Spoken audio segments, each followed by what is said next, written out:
Hey, good people, how y'all doing? Welcome back to the channel. Guys, today I'm going to be giving you all my review on Married at First Sight, Season 16, Episode 7. This one was really interesting. I don't know what y'all feel, but I have a lot to say about it. Guys, I'm trying to get to 400 subscribers, so I would greatly appreciate it if you would hit that subscribe button. Drop a comment down below. Let me know what you thought about this episode. And of course, hit that like. It costs you nothing. So I would greatly appreciate it if you would do that for me. Without further ado, let's jump right into this video. You all, I really did not want to jump on the bandwagon of talking about these experts and how they just put whoever together to try to stir up drama and stuff like that. But after watching the first 7 episodes of this season, I'm convinced that they have completely lost sight of what we as the viewers liked about Married at First Sight. For me, initially, when I started watching the show, I fell in love with the fact that people, strangers of course, were going to be chosen to be with one another and see if they could fall in love. That was the whole sell for me on this show. Now, yes, I do want to see some of the drama here and there. Obviously, that's what you're going to go through when you are in a relationship with someone. It's not always perfect. It's not what you see in the movies. It's not what you see on TV. You go through your ups and downs as husband and wife. But this right here, the way that they have matched these couples this season, and I mean, I could point out a couple of other seasons as well, but right now we're talking about season 16.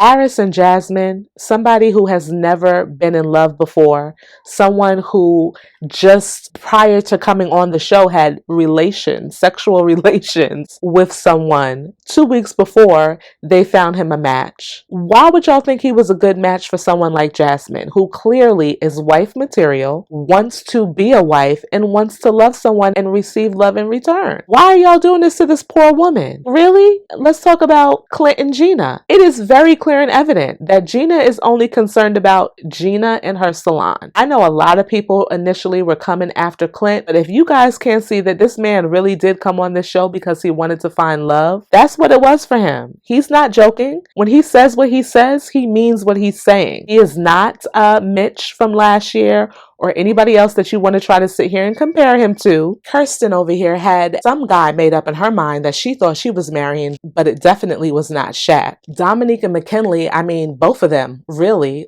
Can we talk about the both of them? She comes across as very controlling and selfish. And honestly, for me, as far as McKinley is concerned, my biggest thing with him is he doesn't have a place to bring his wife home to. That is a problem. He does not seem to know whether or not he wants to stay in Nashville. That is a problem. I don't understand how these experts didn't see that these were all problems. And then we have Nicole and Chris, and I do have high hopes for them, but they definitely have some little issues from previous relationships that perhaps might be a problem for them. But honestly, I do believe that they will be the couple that makes it past decision day. So it's just like, for me as a viewer, it's very disappointing to see that these experts, producers, and whoever else that are a part of this show really be playing in our faces as far as putting these matches together. I mean, if you go back and look at the last couple of seasons, it's not been great. It really hasn't. A lot of these people said yes at decision day and 2 months later were divorced or decided, no, I don't want to be with this person, and that was that. I'm going to need Married at First Sight to do better. I'm going to need them to really understand what we as the fans want to see, because this just ain't it. Let's talk about Clint and Gina. Clint is on the beach talking to Chris. Aris joins them, and he can't understand what Gina's issue is. He says that he did not mention her weight or anything about size to be tit for tat with his wife. As I said in my opening monologue, that's what we're going to call that. Clint is really here for the right reasons.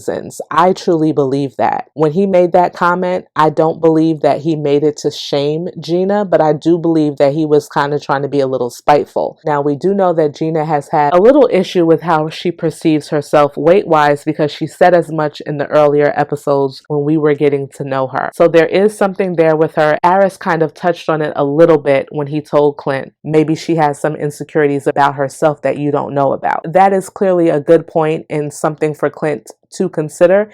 And I even think that he does consider that, because at the end of the conversation, a light does seem to switch on where he could see where his comments could be perceived a different type of way.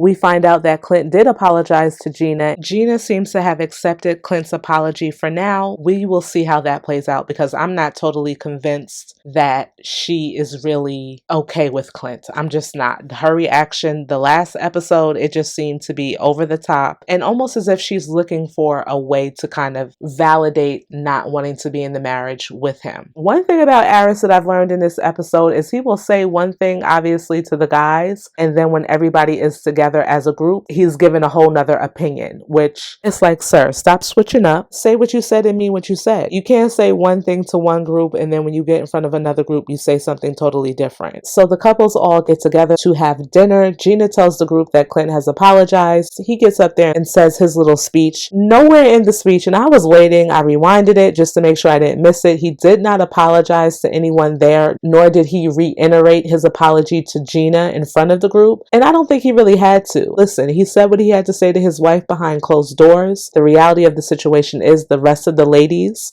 do not know what Gina said to him about him being a ginger and everything like that. So for me, they're both wrong. Two wrongs don't make a right. Use this as an opportunity to do better. When you know better, you do better. So Gina decides that she wants to ask the couples to rate how they feel about each other, whether that's attraction, compatibility, all of those things. She wants them to give a number value to that. 1 would be really bad and obviously a 10 would be excellent. So McKinley and Dom, they both pretty much decide on the number 7.5. I think that's pretty high for them. I really do. I don't see them as a 7.5 at all. I put them more down to like a 2 or a 3. Okay. Dominique is not happy with Mac, and Mac is really not happy with Dominique. They have a discussion and she basically is always pinpointing negatives about him. Well, you don't like to do this. You're not adventurous and this, that, and the third. Like her big thing is you're not adventurous enough.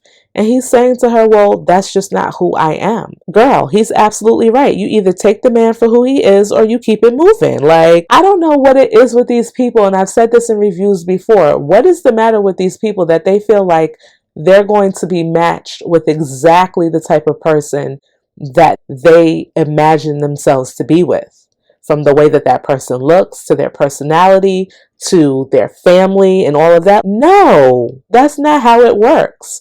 When you get into a relationship with someone, you take the good parts of them just as well as you take the bad parts of them, and you figure out a way to make it all work. I think a lot of people have this mindset that marriage is easy or relationships are so easy. No, it's not. You are two very different people coming together, trying to build something together. It is hard work. There are going to be things that you have to look past. And I feel like in the case of Dominique, no, she's not capable of looking past anything. She's always pointing out things about McKinley. And for me, it's exhausting to watch. It really is. Girl, check yourself, okay? Because you're not perfect. To me, she comes across as very womp, womp, womp. I'm just saying she does, okay? I just feel like she's very boring. I'm sorry. Shaq and Kirsten, they both say a 7. Kirsten first says a 7, and Shaq agrees with her. Again, that number is too high. Maybe at some point, Shaq felt like Kirsten was a 7, but I honestly feel like as they've gotten to know each other a lot more, he probably don't really feel that way, or maybe he does. I think Shaq is really into her, but I think that he sees some things within her that he is not fond of. Okay, I'm just going to keep it all the way 100. And Kirsten, she a lie. I'm sorry. She's a lie. She don't like Shaq. She don't. And it's just, be honest. We're not there yet. Right now we are 5 because I've been with him for a week. And 50% of me is like, okay, he's great. And the other 50% is like, girl, I don't know. Just say that. Don't call this man a 7. And you was over there complaining just yesterday about him joking when he really don't even be joking that much. Gina and Clint, I think they gave the most realistic number, which was a 5.5. That seems to be about right. We're 50% in, 50% out. And I believe Chris and Nicole's number was an 8.2, which is pretty high, but they've really clicked and connected. I think the issue for them is going to be when they start living together and she really notices that he's not a clean man, because he's already kind of insinuated that to her before.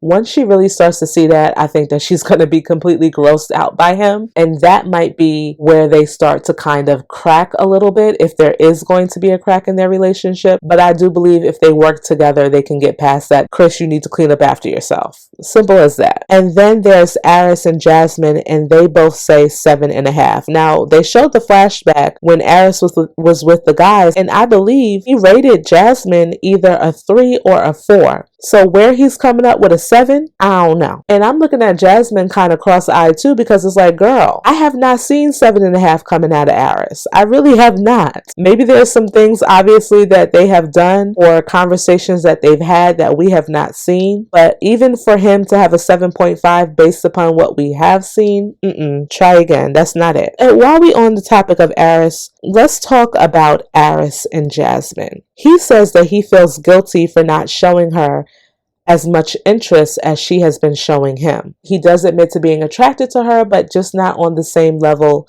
that she is to him. If he's not attracted to her, he's not attracted to her. If he's not where she's at, he's just not where she's at. I think Aris gives himself too much credit though. It's just like, dude, you're not all of that. Okay? Like, I know we feel a certain type of way about ourselves, but Aris, you're not hitting the way you think you're hitting. You just not. I'm sorry. Gotta be honest. So I'm gonna need you to calm down and take it down a couple of notches. When he and Jasmine do speak, he does tell her that he feels a friendly vibe with her. She says in her confessional, I didn't come here to be no friend. I know that's right. You ain't do all of this, bring your family and everybody together to be anybody's friend. When Aris and Jasmine move into their apartment together, she notices how bossy and particular he is about how he wants everything to be done in his house. He's walking around talking about, I'm gonna make an executive decision about this. You can't have your clothes on this side of the closet. You can't go into this drawer in the bathroom. You can't do this. You can't do that. First of all, you're making executive